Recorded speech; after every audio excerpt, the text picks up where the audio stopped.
Selamat pagi, salam sejahtera, damai kasih Tuhan kita Yesus Kristus kepada semua kita pada pagi hari ini dimanapun berada. Saya yakin dan percaya Tuhan selalu beserta kita, Tuhan selalu menolong kita, Tuhan selalu ada bersama kita dalam situasi apapun. Terpujilah nama Tuhan. Pada pagi hari ini seperti biasanya renungan kita diambil pada hari Selasa 27 Februari 2024. Dasar renungan sabda kita pada hari ini diambil dari Injil Kristus menurut Santo Matius bab 23 ayat 1 sampai 12. Bijaksana dalam berbuat. Hari ini seruan dan ajakan Nabi Yesaya pada bacaan pertama mengingatkan supaya kita membangun semangat pertobatan, yaitu dengan berusaha berbuat baik dan kembali dari jalan yang salah. Seruan ini sekaligus ajakan Nabi Yesaya juga untuk penting bagi kita untuk kita renungkan dalam proses pertobatan. Bertobat berarti membersihkan diri dari segala perbuatan jahat, dan sebagai gantinya kita berbuat baik dan membangun keadilan. Hal yang penting lainnya adalah pelayanan kasih kepada orang-orang kecil,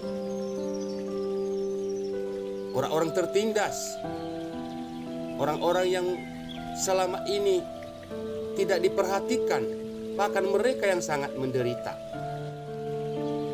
Seperti membela hak hidup anak-anak dan perkara-perkara para janda, persoalan-persoalan manusia, bahkan yang saat ini yang lebih populer, persoalan penjualan manusia. Dia sendiri mengatakan bahwa apa yang kita lakukan bagi umat kecil itu, kita sesungguhnya juga melakukan untuk dia. Orang-orang kecil adalah Yesus Kristus itu sendiri yang kita layani. Kehadiran Kristus tidak hanya hadir di tengah-tengah jemaat, tidak hanya hadir di tengah-tengah umat, tetapi sesungguhnya Yesus juga hadir lebih di tengah-tengah mereka yang kesusahan, yang kesulitan. Maka apa yang dia katakan, apapun yang kamu lakukan kepada saudaraku yang paling hina ini, sekalipun sesungguhnya kamu telah melakukannya kepadaku. Yesus mengetahui situasi hidup kita sehingga ia mengajak kita untuk membuang sikap munafik di dalam hidup pribadi kita sehari-hari. Janganlah kita seperti para ahli-ahli Taurat dan kaum Farisi yang hanya pandai mengajarkan sesuatu, tetapi tidak mempraktekannya dalam kehidupan mereka sehari-hari. Tidak satu kata dengan perbuatan, lain di hati, lain yang terjadi. Yesus mengatakan bahwa mereka ini sudah menduduki kursi Musa. Mereka berlaku seolah-olah menjadi Musa yang berbicara atas nama Tuhan kepada umat Israel. Padahal hidup mereka jauh dari kehidupan seperti Musa. Mereka hanya berteori, tapi tidak melakukannya dalam hidup sehari-hari.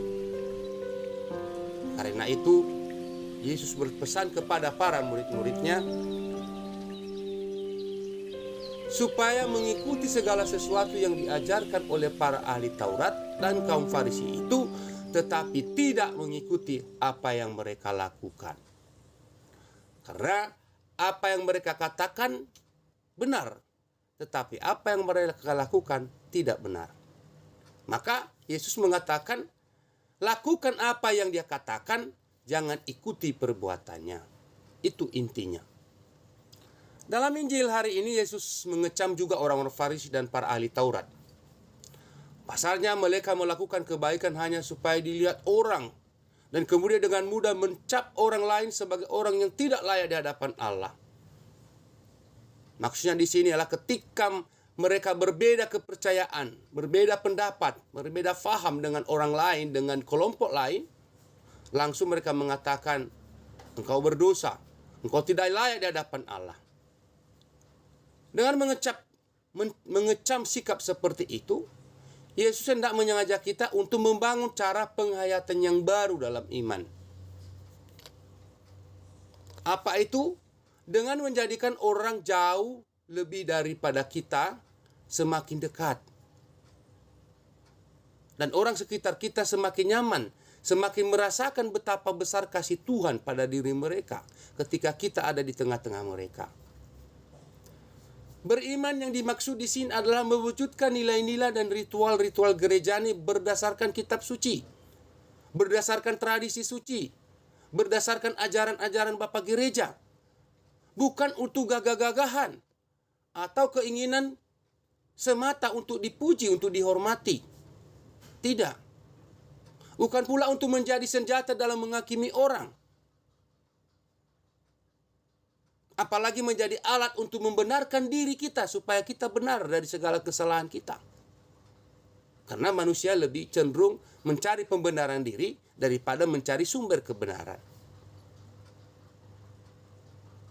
Tetapi beriman yang dilandasi oleh semangat kasih akan Tuhan adalah rendah hati, tidak angkuh, melayani orang lain dengan hati yang tulus, tanpa memandang kelompok, suku, agama, ras, dan segala macamnya.